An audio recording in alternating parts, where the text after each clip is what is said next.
Today we're going to put a brand new head gasket on a Farmall M.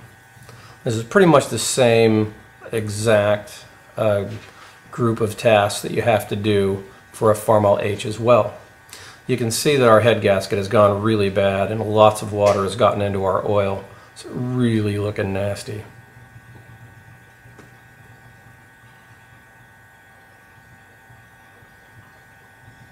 Lots of yucky stuff.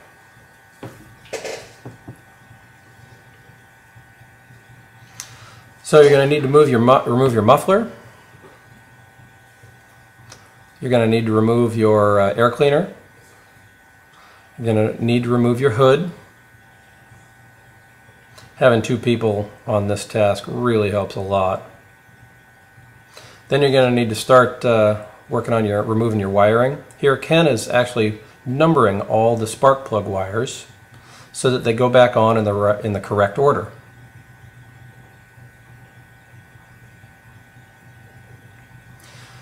Now we've drained the oil, but we haven't drained it from the filter, and there's a little plug at the bottom of the oil filter canister, and that's what this gentleman is doing here.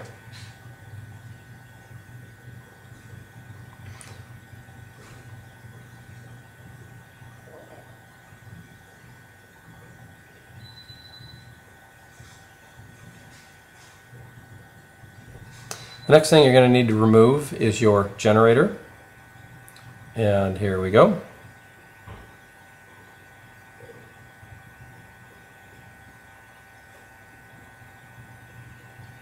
And then this is the sensor for your temperature gauge, and that's going to need to be removed also. And we've already removed most of the water from the radiator, but there's still more water inside the head. And of course, this is during the summer months, so at the moment we don't have any antifreeze in it, so the water is clear. Now you're going to need to remove your valve cover. It's just two 1/2-inch bolts. Once you've removed that, you're going to need to also remove the exhaust and intake manifold. It's all one great big manifold, and it's pretty heavy, so we got two guys working on that too. In this case, we just left the carburetor on the manifold and just flew it away. Now they're removing the actual head nuts, and there's a few more that have to be removed here. And you're going to need a good long breaker bar because they're under 62.5 pounds per nut. And that's an oil distribution siphon, and then the valve train is going to have to come off as well to get at those last two head nuts. You're going to need at least two people to get that off of there. Now we've already put on that new head gasket, and here comes the head after it's been completely cleaned and is ready for final installation. You can see the new head gasket in there as well.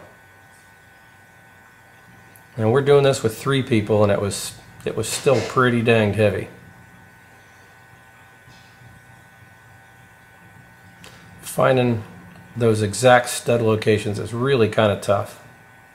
Once you get this all back together, you pretty much just reverse everything that we just did and put it all back on.